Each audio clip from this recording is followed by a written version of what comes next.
The Senate floor was silent. Cameras rolled, eyes watched. Then Lisa Murkowski stood. Hands trembling, voice steady, she looked across the chamber and said, "I answer to Alaskans, not Mar-a-Lago." Her words echoed like thunder. Trump loyalists shifted in their seats. Aides' phones buzzed. The bill she was rejecting, Trump's latest energy reform, promised fast profits for donors. But Lisa knew the truth. It threatened Alaska's indigenous lands and crippled protections for native fisheries. She'd warned them. They didn't listen. As she sat back down, her aide whispered, "You just made yourself a target." Lisa stared ahead. "They can target me all they want. I didn't come here to obey." But even she didn't expect what would happen next. Trump was watching, and he wasn't going to wait. Minutes after Lisa walked out of the chamber, the attack began. Fox News flashed breaking footage, not of her speech, but of a new campaign ad, funded by a Trump super PAC. Trump himself appeared in it. "Lisa Murkowski has betrayed our party. She'll be replaced. And soon." Then came the real blow. A classified letter, leaked online, endorsing her primary challenger. It was brutal, filled with phrases like "true conservative" and "fighter against weak Republicans." Lisa's phone rang non-stop. Donors pulled out. Her own party colleagues wouldn't make eye contact in the hallway. She whispered to herself that night, staring at her reflection in her Capitol office. Was I wrong to stand alone? The only reply was silence, the kind that comes before a political storm. By morning, her inner circle had thinned. One senator texted, "You're on your own now. I can't afford the heat." Another ghosted her completely. Lisa sat in a quiet cafe 2 blocks from Capitol Hill, sipping cold coffee, alone, watching as TV screens replayed Trump's takedown ad over and over. Even her hometown radio stations, once loyal, began echoing Trump's words. Murkowski's out of touch. She turned her back on America. A young intern walked past, paused, then whispered, "I just wanted to say, thank you. My grandma's land is safe because of you." Lisa blinked back tears. In that moment, she remembered why she spoke out, why she stood alone. But that didn't stop what came next. Because Trump had only just begun. And next, he was coming for her family. Lisa's phone rang at 6:12 a.m. It wasn't political staff. It was her daughter Anna, whispering through tears. "Mom, people came to the house. They were shouting. They called you a traitor." Lisa's breath caught. "Are you safe?" "I'm at Grandma's, but they posted our address online. Our number too, even my school photos." Lisa's fingers trembled. The room spun. This wasn't just politics anymore. It was warfare against her family. That afternoon, Trump posted a thinly veiled tweet. "When you betray the people, they remember your name and your face." His most loyal followers took the hint. Lisa had crossed an invisible line, and now the consequences were bleeding into her personal life. That night, she sat on the edge of her hotel bed, staring at Anna's picture. "I stood for what's right, but at what cost?" She had no idea. The cost was still rising. Lisa sat behind closed doors with 2 senior Republican senators, both old allies. She begged for unity, for reason, for safety. One leaned in, voice low. "Lisa, we agree with you, but no one wants to be Trump's next target. We have families too." It hit her like a punch to the chest. The party she'd served for decades was now paralyzed by fear. "So truth dies in silence," she whispered. The other senator shifted uncomfortably. "This isn't the party we started in. You knew that when you spoke out." Lisa left the room quietly, blinking back tears. These were men who once fought beside her. Now they turned away, heads bowed, mouths shut. A reporter cornered her in the hallway. Senator, are you considering leaving the Republican Party? Lisa paused, looked straight into the camera. Maybe the real question is, did the Republican Party already leave me? The clip went viral. Trump's response would be immediate, and this time, it would cut deeper than ever before. That evening, Lisa's chief of staff entered her office, pale and shaking. "You need to see this." An email. Subject line, "You've made your last speech." No sender name. Just a photo. Her daughter walking to school, zoomed in, time-stamped. Lisa gasped. The blood drained from her face. The Capitol Police were notified immediately. Security doubled. But the message was clear. This had gone far beyond politics. Trump didn't send the threat. Not directly, but his words had lit a fire. And now, extremists were acting on that rage, convinced Lisa Murkowski was the enemy. Her staff begged her to step back, to apologize publicly, to tone it down. Lisa stared at the screen. Then she stood, voice shaking but strong. "If I step back now, they win, and my silence will be the next weapon they use." Outside, protesters gathered. Inside, the real storm was only beginning. 2 days after the threat, Lisa entered her office to find a handwritten letter on her desk. No return address. No staff member had seen who dropped it off. She opened it slowly. "Senator Murkowski, I'm a fisherman from Cordova. My family's lived on Alaskan waters for 5 generations. That bill you rejected, it would have wiped us out. Thank you. I don't have much, but if you ever need a place to hide, my cabin is yours." Lisa pressed the paper to her heart. For the first time in days, she wept. Real tears. Not of fear, not of exhaustion, but of validation. "Someone saw," she whispered. Someone understood. That night she stared at the Capitol dome from her window. She knew she was one voice against a tidal wave of fury and political vengeance. But that letter reminded her, truth still mattered. Even if only one person saw it, that was enough to keep going. The Energy Reform Committee hearing was scheduled to be routine. But the moment Lisa entered the chamber, she felt it. Hostility hung in the air. She was the ranking member.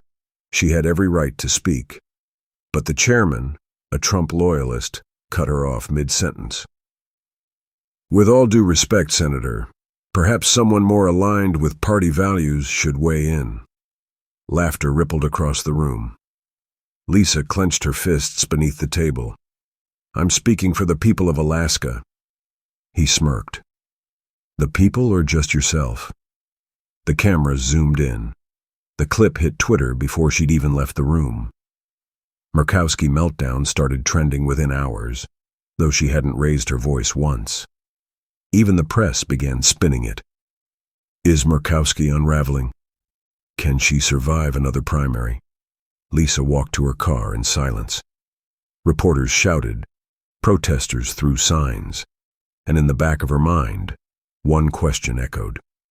Is this how justice dies? Not in violence, but in laughter. Lisa returned to Alaska for the weekend, hoping to find solace. Instead, she walked into her father's house and was met with silence. Frank Murkowski, former governor, sat by the fire. He didn't hug her, didn't smile, just this. Lisa, you've made things hard. For the whole family. She sat across from him, stunned. I stood for the truth, Dad. He nodded slowly. And now we're paying for it. Her mother came in, placed a hand on Lisa's shoulder. Trembling. You're brave, she said softly. But I worry, not about votes, about you. Lisa held back tears. I can't unsee what I saw. I can't lie to them. I won't. Frank stood, looked out the window. Then you'll need to be stronger than we ever were. That night, Lisa sat on her childhood bed, staring at old photos. She had never felt so loved, and so alone. Lisa hadn't eaten in a day. Sleep, maybe 2 hours, curled on her Senate couch. The pressure was unbearable. Every hour, a new hit piece, a new threat, a new Republican defection. She walked into a strategy meeting, only to find it canceled. No one told her, not even her communications director. Her office was half empty. Staffers were quietly resigning. Her PAC account, frozen after a major donor pulled $1.2 million. She stared at the screen, blank, frozen. And then, her body gave out. Lisa collapsed, right there, in her office hallway. Her aide rushed her to the hospital. Dehydration, stress, borderline collapse. But she knew the truth. It wasn't just her body breaking. It was her world. As she lay in that hospital bed, eyes closed, she whispered, "Maybe they've already won." She didn't know it yet. But someone had been watching, and the tides, ever so slightly, were about to shift. 2 days later, Lisa sat quietly on a bench outside her hospital room. Sunlight filtered through the glass. She hadn't spoken to anyone since she was discharged. Then, a knock. A nurse opened the door. "There's someone here to see you." In walked a woman, tall, indigenous, wrapped in a handmade scarf, eyes full of fire. "My name is Kira. My tribe watched your speech. We prayed for you. Our land was on that bill, and you stood for it, for us." Lisa's eyes welled. Kira handed her a small satchel, inside a hand-carved pendant. "Our elders said to give this to the woman who didn't bow. You're not alone, Senator." Lisa clutched the pendant tight. She didn't speak. She couldn't. But in that moment, something returned. Strength and clarity. The system had turned against her, but the people hadn't, and they were watching. Back in D.C., Lisa returned to the Senate, quieter, slower, but not broken. One afternoon, as she reviewed committee notes alone, a figure entered her office. Senator Marshall, a vocal Trump loyalist. Lisa stood, bracing, but he didn't sneer, didn't gloat. He closed the door behind him. "I shouldn't be here, but I need to say something." Lisa raised an eyebrow. "That speech, the one you gave on the floor? My wife cried when she saw it, said she forgot politicians could still feel." Lisa stared, stunned. "I can't say it out loud," he added, voice low. "But there are more of us, quiet, waiting." Lisa leaned in. "Then why are you all so silent?" His eyes dropped. "Because we saw what happened to you." He turned to leave, pausing at the door. "Don't stop, even if we never say it. You're not alone." The door clicked shut. Lisa stood in that quiet. For the first time in weeks, her breath came easy. Something was shifting in the Capitol's shadow. The chamber was full, but silent. Lisa stood again. She hadn't spoken on the Senate floor since her collapse. Cameras were rolling. Every network tuned in. She stepped to the mic. "3 weeks ago, I stood here and said I answer to Alaskans, not Mar-a-Lago. Since then, I've been called a traitor, watched friends vanish, and received threats against my family." She paused, a tremble in her voice. "But I'm still here, because when politics becomes obedience, democracy dies." Gasps. Silence. "I don't need a red hat to define me. I need a clear conscience. And when my granddaughter asks me what I stood for, I want to look her in the eye." Even a few Republicans clapped, just 2, quiet, hesitant. But it was something. That clip, it went viral. 20 million views in 2 days. Hashtags changed. Stand with Lisa, your conscience over chaos. But with new support came a new enemy, someone Lisa never imagined would turn. 3 hours after her speech went viral, Lisa sat in a closed-door caucus meeting. She felt the air shift the moment Senator Holt entered. Holt, once her closest ally. The one who encouraged her to speak out. The one who told her, they can't silence truth. He took the floor. "The party is in disarray. Some among us have forgotten our roots. They confuse stubbornness with leadership." He turned, looked straight at Lisa. And I believe it's time we consider censure. Gasps. Her heart dropped. For dividing the party at its most fragile moment. Lisa couldn't breathe. This was personal, calculated, cruel. Later, in the hallway, she confronted him. You told me to speak. He looked at her coldly. I didn't know you'd survive this long. Now you're dangerous. He walked away. Just like that. A knife in her back from the last person she trusted. Lisa leaned against the wall, but she didn't fall. She stood, because what was coming next would require every ounce of strength she had left. That night, a courier delivered a sealed envelope to her home. Gold crest, no return, just 5 words on the flap. For Senator Lisa Murkowski. Inside, a letter, signed by Donald J. Trump. You've embarrassed yourself. You've embarrassed the party. Step down before the machine crushes you completely. You're not as loved as you think, and you will be replaced. Lisa's hands shook, not from fear, from fury. She took a photo of the letter, posted it online with a single caption. Real leaders don't threaten, they serve. Within minutes, her name trended worldwide, not in shame, in solidarity. Veterans, teachers, single mothers, even conservative mayors began posting their own messages. If this is what speaking truth gets you, then I stand with Murkowski. But in the shadows of her rising support, a trap was being set. One final blow, and it was coming straight from the top. Monday morning, Senate chamber packed, cameras mounted.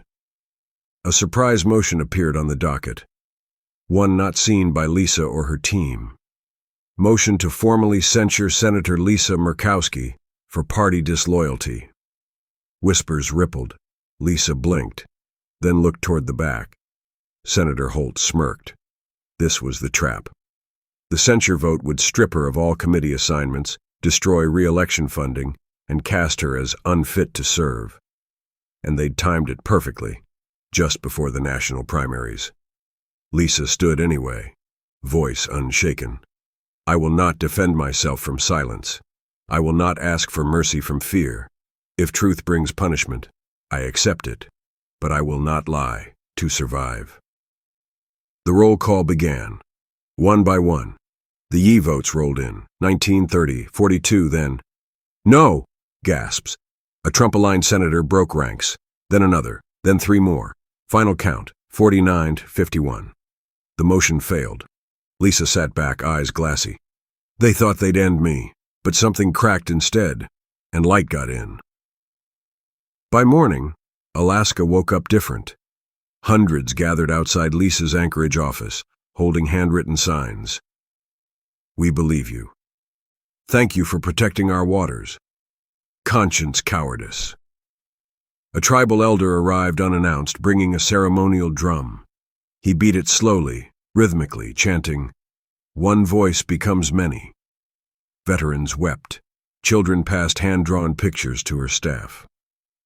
Then, one of Lisa's former opponents, a far-right mayor, went live on Facebook.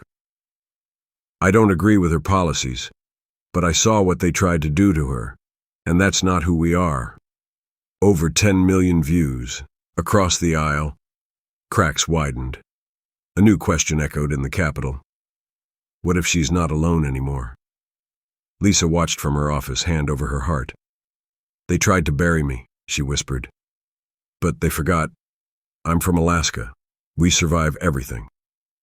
2 weeks later, Lisa stepped onto the national debate stage, not as a broken senator, but as the symbol of resistance. She wore no party pin, just the pendant gifted by Kira. Lights bright, room packed. One final question from the moderator. Senator Murkowski, what would you tell a young girl watching this who's afraid to speak out? Lisa looked into the camera. I'd tell her this. You'll be called weak for listening to your heart. You'll be told to sit down when your truth threatens power. But speak anyway. Shake even when your voice does.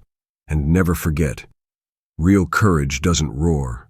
It whispers, and keeps whispering until the walls fall. Silence. Then, thunderous applause. Tears in the crowd. Viewers at home choked up. Even her fiercest critics lowered their heads. That night, her inbox flooded with letters, from nurses, from coal miners, from 13-year-old girls, all saying, "You gave me courage to stand. And now it's your turn." If Lisa's story moved you, if her courage reminded you that truth still matters, if you believe one voice can still shake power, please like this video, share your thoughts in the comments, subscribe and join a community that believes integrity still exists in politics. Because when truth speaks, we listen, and together, we rise.